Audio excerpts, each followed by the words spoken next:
Welcome to Friday Night's video in our second Master Series. I do believe this is the 38th video in our second Master Series. And if I'm not mistaken, it's third, fourth, fifth video on impulse frequency responses.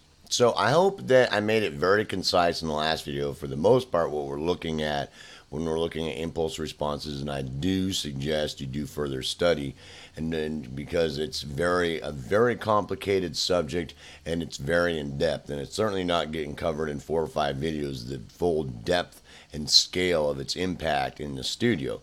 But you understanding it's the simple concept a little bit better, and the meters to be able to evaluate impulse responses, frequency responses, and possibly its effect when we're using any type of effects on the audio, they're going to be very helpful. Now we're going to look at frequency responses in this video. So basically, if I've got an impulse response here, whether this is an impulse response I'm looking at, or this is the room basically affecting it, this impulse response will carry its own frequency content. Okay, now this is, let's say that the impulse response is a gunshot, and then you're capturing all the direct sound and the early and late reflections, carrying frequency content from the original shot and the room itself, and how that's the material in the room and the way it's deflected, refracted, convoluted by things in the room, how that affects the sound, because everything in the room is going to make the sound, the frequency content, different. So that's why different rooms have different, spectral content in their impulse responses, or affect the sound differently when you're recording in different rooms. So it's a pretty simple concept.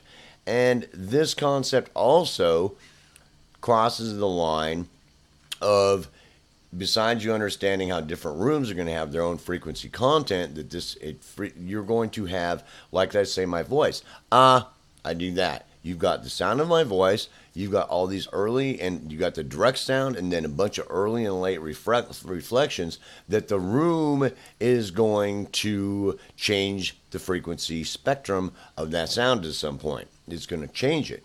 So, and it's the initial sound hits the microphone very fast. Bam! Just like that. It's very short, and most of the reverberations of the sound, that if I'm in an anechoic chamber, you hear thump, and it's done.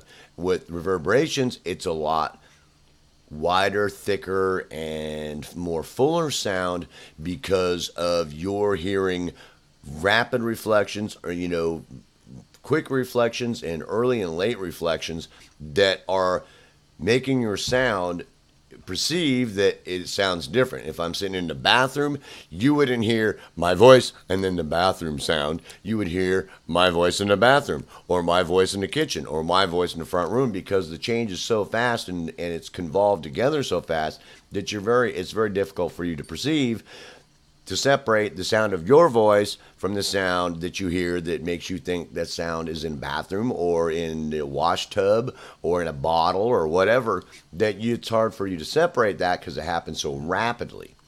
That's the difference between you hearing the direct sound and the early and late reflections, like we talked about before. So it gets convolved in there so rapidly that your brain doesn't normally being able to separate that. So that's why you just don't. So it comes across as your mind hearing this bathroom frequency content. It sounds different than it does if I was in the washroom or in my bedroom here. Does that make sense?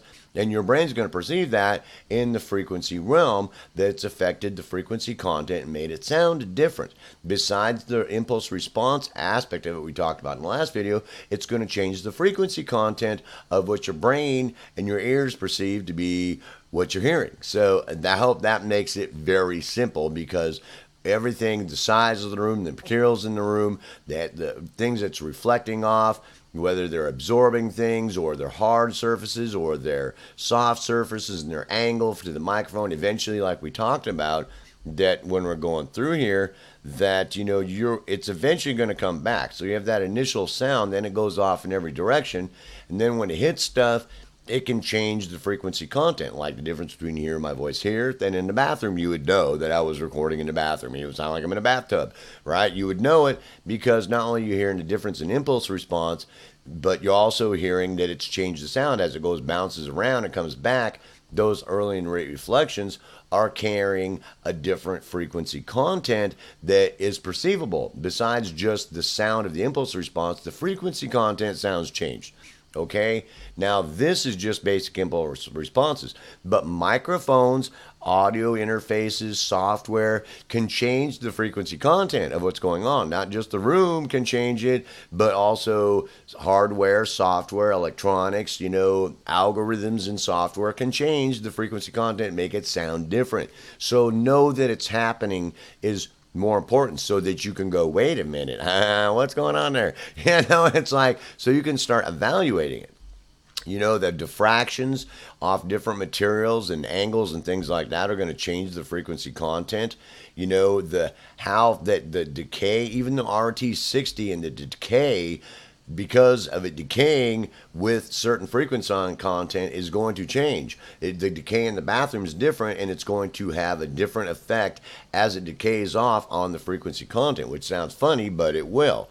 And resonances, you'll get resonances in certain frequency areas, not just in levels, resonances as far as levels being boosted in certain areas, but also resonances in low bass end resonances, high resonance, mid-range resonances, standing waves that are resonating somewhere between two different standing waves that have frequency domain are affecting the sound. So the sound sounds different.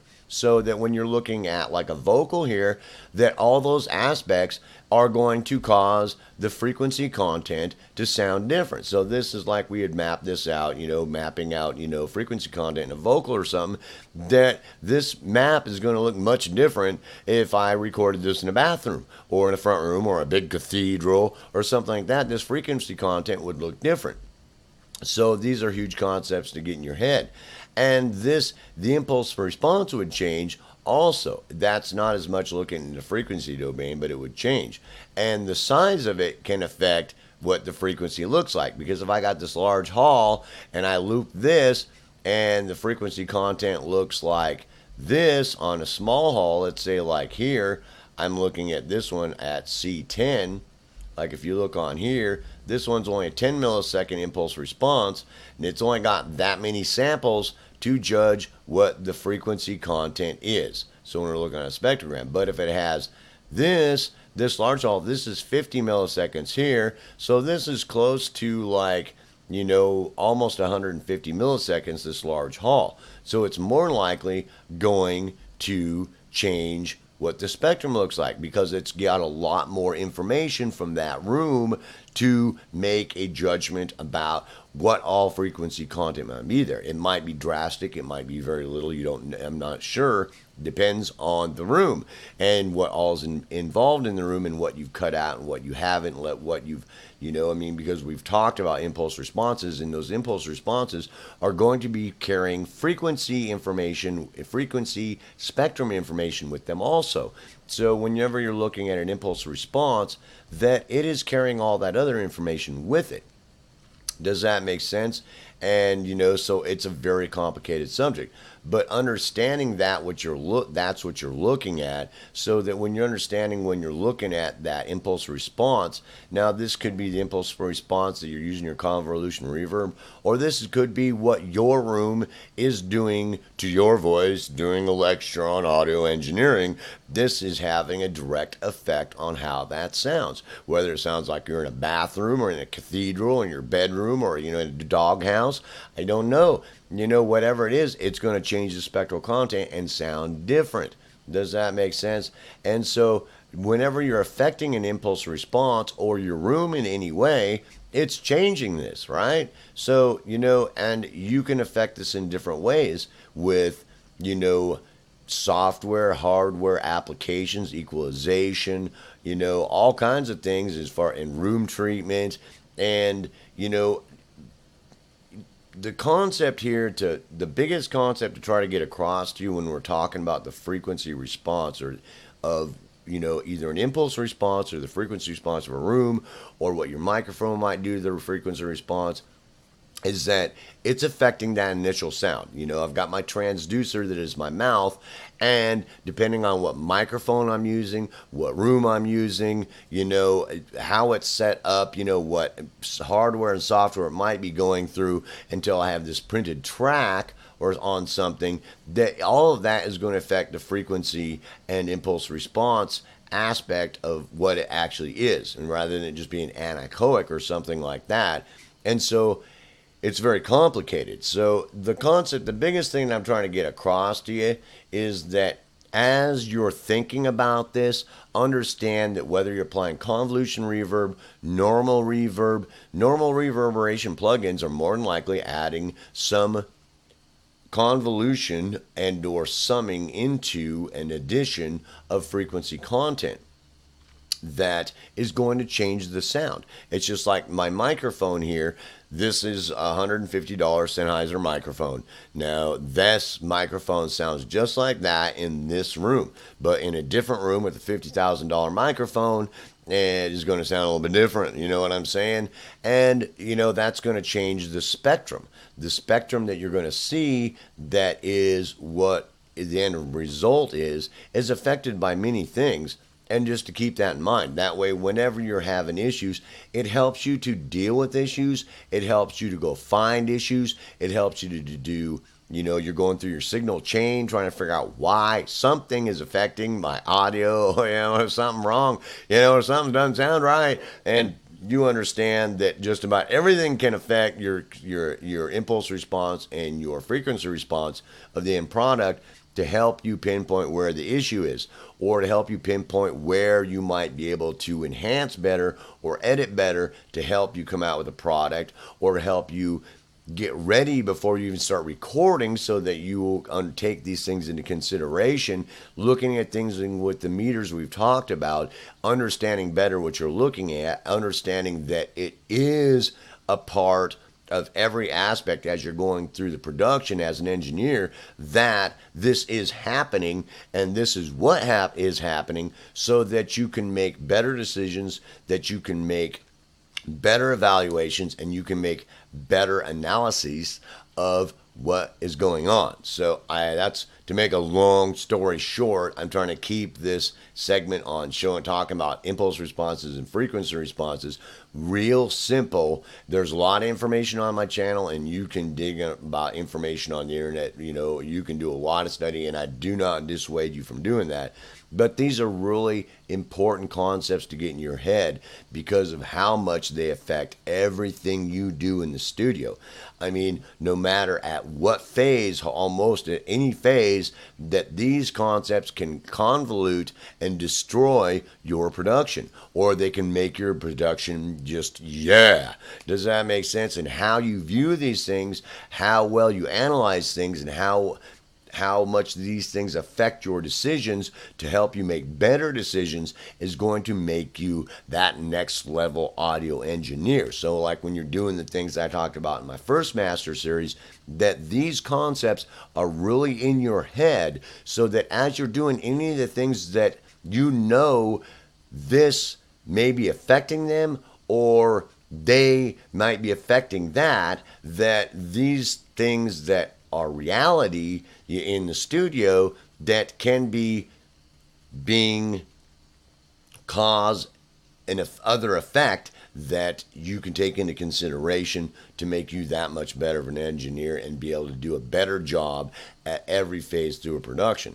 So the actual concept of the spectral response, that you have the frequency response, that it's adding that to it, so that you understand that there's a couple of different ways to look at it, that it's either getting convolved onto like my voice, and then I run it through a convolution reverb that has this frequency response, that it's adding that frequency content to my voice, besides the impulse response that's changing the sound.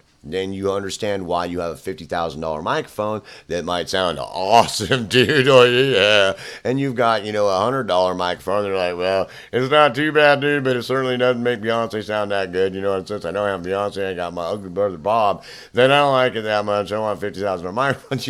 I don't mean to be funny, but do you understand the concept that it's adding frequency content that's going to make it sound different? And then you can understand that with your audio engineering skills that you can evaluate that and analyze that and possibly be able to repair that or enhance that. So I certainly hope you enjoyed this video on frequency response, and I'll see you in the next video.